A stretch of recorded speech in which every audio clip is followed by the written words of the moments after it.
cuando me sacaron la venda. Y bueno, mira, te digo, y yo estaba en el campo, había ganado un lechón y tenía las manos tan sucias y no la veía. Cuando me saca la venda, que estaba el doctor todo acá, miro así, como todo sucia. ¿Qué habrá hecho el doctor? Este es un viejo mugriento, pero las pecas que tampoco no me las veía. Pero era lo que eres, una alegría. Y cuando el doctor me operó, dice, tenía un ojo cubano y otro argentino. ¡Viva Cuba!, le digo yo. Ay, no, Radio La Chispa, trinchera de ideas. Seguinos en nuestras redes, en Facebook como Radio La Chispa, en Instagram como La Chispa Radio. Segmento de salud visual.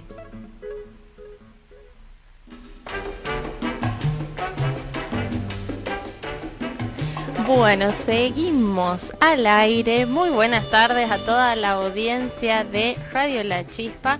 Estamos en vivo en el programa número 99 de La Fragua, aquí estrenando el micrófono en este programa con Dailín Cárdenas Chacón, nuestra doctora estrella, que hace rato que no venía. Mentira, sí viniste hace poco, ¿no? Hace 15 días. Tanto me extrañas. Es que te extraño un montón, Dailín. Sin vos no soy nada de este lado del micrófono, de este lado de la pecera. Bueno, y estamos inaugurando un nuevo segmento de salud visual, o sea, es el mismo, pero estamos inaugurando tema en este programa número 99, encarando los 100 años, los 100 programas de La Fragua, justo el día de hoy, 3 de diciembre, que es el día de, además de mi cumpleaños. Bueno, muy buenas tardes, mucha información, Elo, así de inicio, una introducción tremenda. Pues sí, un placer estar nuevamente acá y les traemos el tema. Es un tema que, bueno, es un tema general, más bien histórico, sobre el día 3 de diciembre, Día de la Medicina Latinoamericana. ¿Qué día, Día de la Medicina Latinoamericana.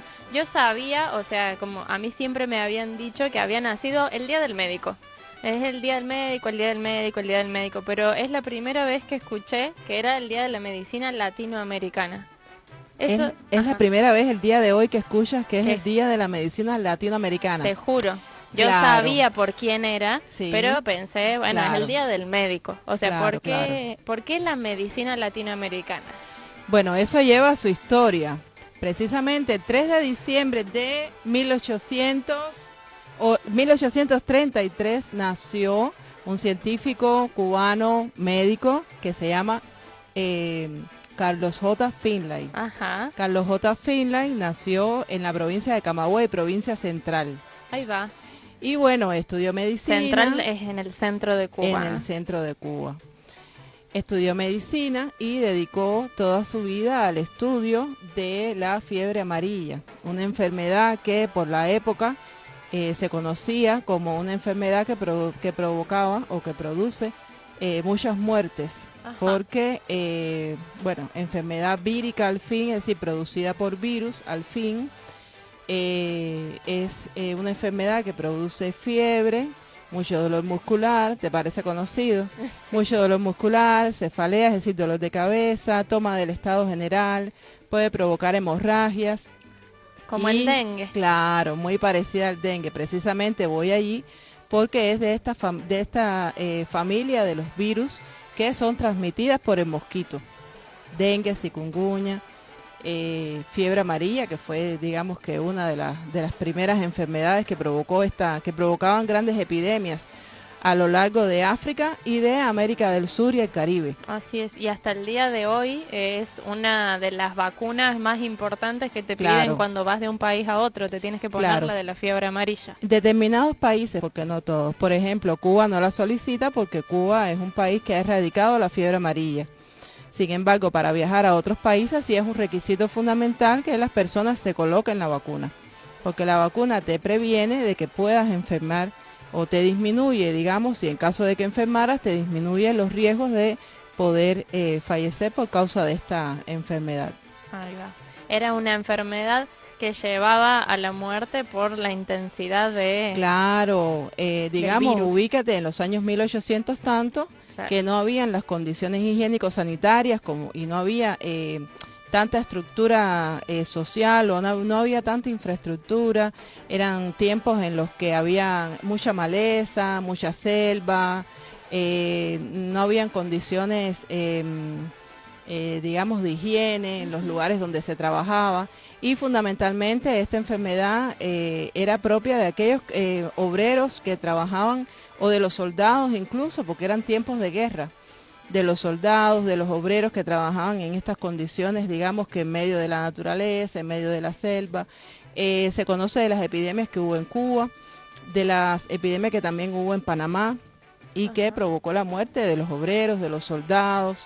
Y bueno, la cuestión está que Carlos J. Finlay dedicó su vida al estudio de la fiebre amarilla, intentando ver cuál era la forma de transmisión de la misma, porque no se conocía a esa altura cómo era que se transmitía la enfermedad. Claro.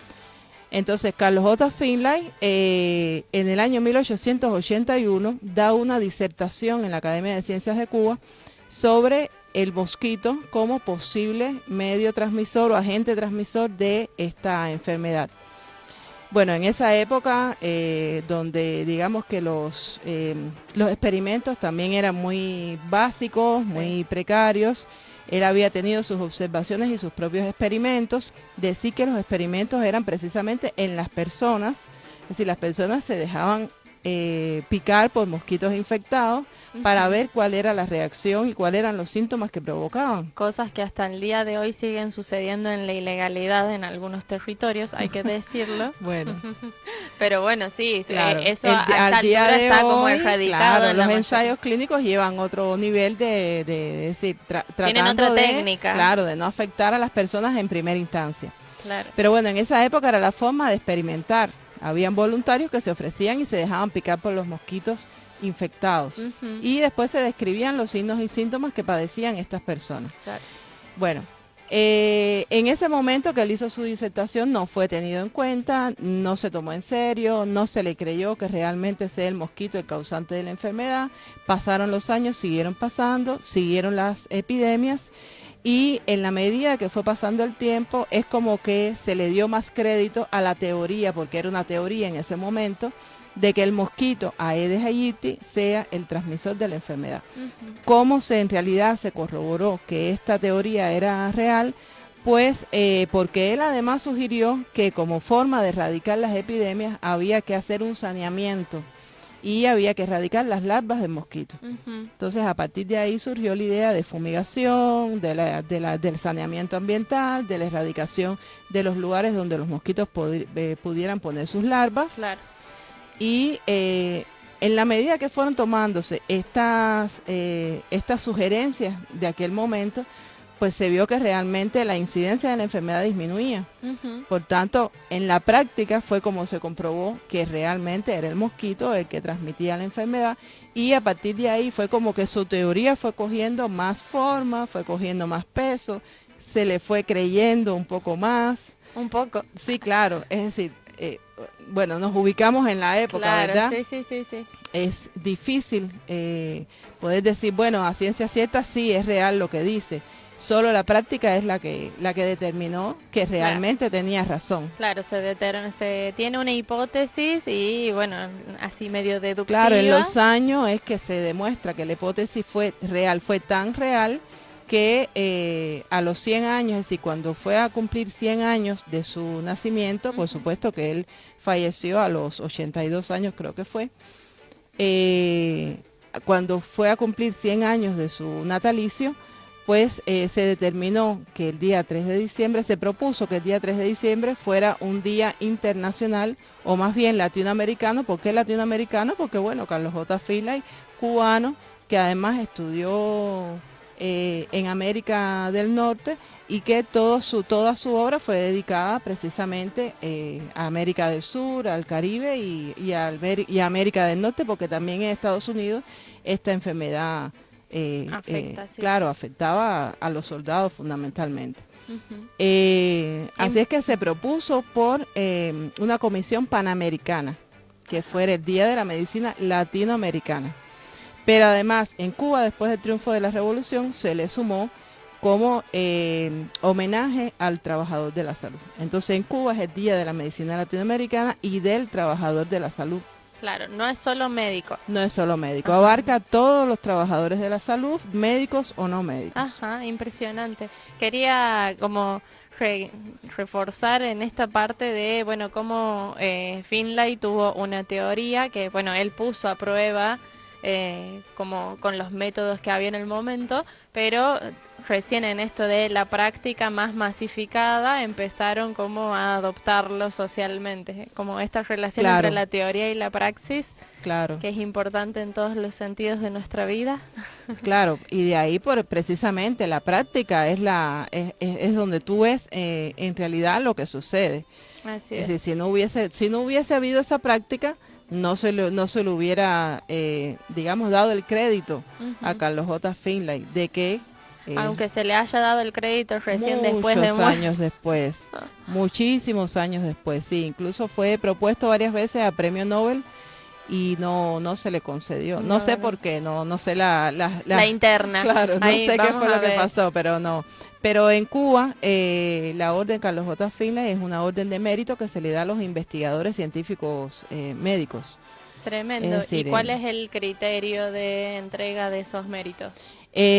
Bueno, hay una comisión que se reúne y determina por el recorrido de la persona, del investigador, por sus aportes a la sociedad, por sus aportes a la medicina, y entonces se le hace la entrega de esta orden, que es una orden de alto mérito. Claro, es impresionante. ¿Y se hace solo para trabajadores de la salud en Cuba o es internacional? No, solo para trabajadores de la salud en Cuba. Ajá. ¿Y eso existe desde la revolución también? Sí, desde el triunfo de la revolución. Ya desde antes se había propuesto una orden de mérito que después con la revolución continuó. Es decir, desde antes del triunfo de la revolución se había propuesto.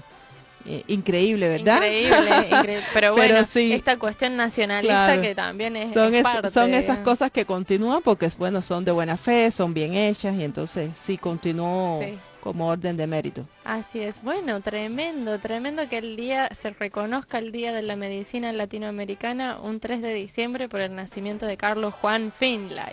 Asimismo, un tremendo científico que, bueno, dedicó toda su vida al estudio de una enfermedad. Es increíble y que además, no solamente de la enfermedad, sino de la teoría de que el vector biológico pueda transmitir enfermedades de persona a persona.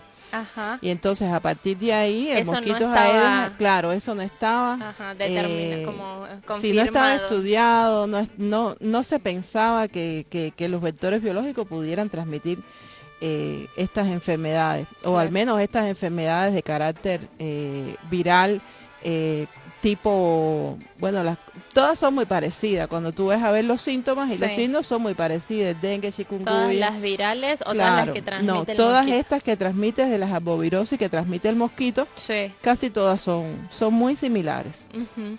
Y una pregunta, como trayéndolo a la salud visual, en relación con la fiebre amarilla.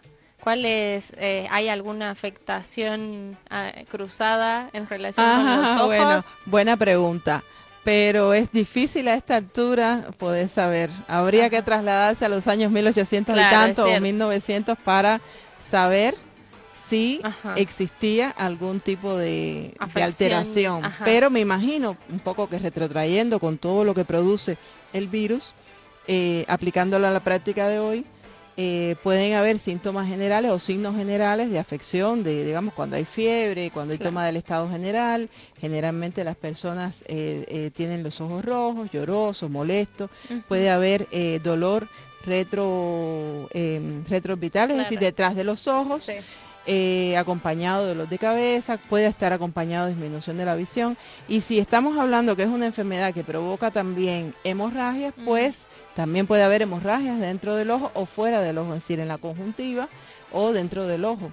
Como se ha dado casos, por ejemplo, de personas que han tenido dengue y han tenido hemorragias o microhemorragias en la retina. Así es. Entonces sí, me imagino que también tiene que haber Podría habido suceder. afectaciones oftalmológicas. Claro, y el tema en esto de la evolución de ciertas enfermedades o de la aparición de nuevas epidemias, es que las otras van desapareciendo o están en simultáneo. O sea, hoy el peligro de la fiebre amarilla es tal como lo era antes. Claro, el problema es que cuando ya se descubrió una cura o al menos se toman medidas para su erradicación o la disminución del impacto de la enfermedad, como es la creación de las vacunas, como es la higienización ambiental, como es la toma de conciencia del mantenimiento de la higiene, de la limpieza de las áreas. Entonces, Claro. ya una vez que están todas estas medidas, pues la enfermedad va decayendo hasta que logra desaparecer en determinadas áreas o en determinados países. Claro, y que Te no digo es- esto porque todavía hoy en día, si tú te tienes que poner una vacuna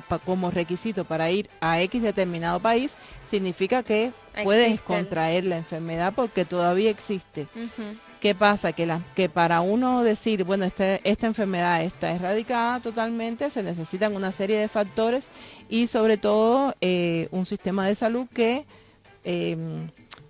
digamos, que ayude y que controle y que realice programas y que realice pautas para el mantenimiento de todos estos factores que hemos dicho. Ujú, es cierto, o sea que la toma de conciencia no es solo individual, o sea, ni fundamentalmente individual, sino en principio tiene que ser una toma de conciencia Claro, colectiva. colectiva y tener también un apoyo Del Estado, de las Estado, del instituciones, gobierno, exactamente, tal porque cual. sin eso no El es saneamiento, imposible claro, hacer la erradicación de una enfermedad.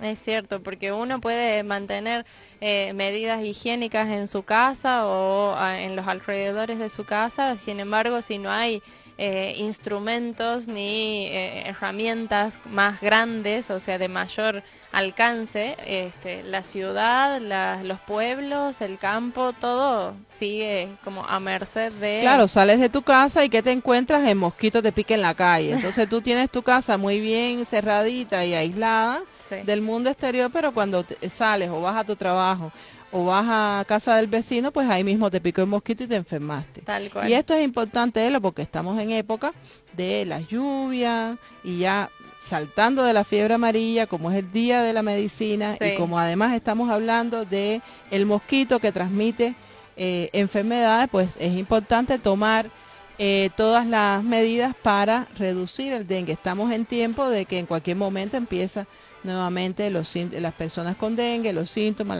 las epidemias. Es cierto, la Y- situación de las lluvias, del deterioro de los suelos, de toda la humidificación del ambiente es incontenible debido a esto, a la explotación de recursos, a un montón de cosas de las que hablamos cotidianamente, como el uso de agrotóxicos y demás, y la deforestación desmedida, y etcétera, etcétera, hacen que además sea un ambiente propicio para que se generen estas cosas, estas larvas, se generen un montón de patologías de bichos y que circulen los virus de manera más descontrolada todavía. Entonces sí, es importante volver o sea, recuperar no solo esa conciencia de cómo están las cosas, sino de, bueno, ver cómo podemos enfrentar eso colectivamente, ¿no?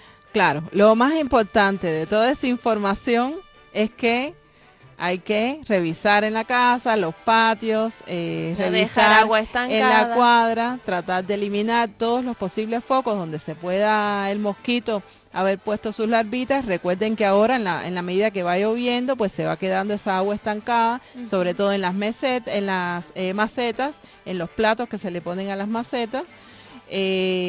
Quizás en las gomas que estén tiradas en el Sí. patio o en un terreno baldío o en los pomos que puedan haber sido o en los frascos que puedan haber sido tirados y que están abiertos ahí que se llenan de agua. Ujú. Estas son cuestiones importantes que debemos erradicar porque el mosquito fundamentalmente está en agua limpia. Ujú.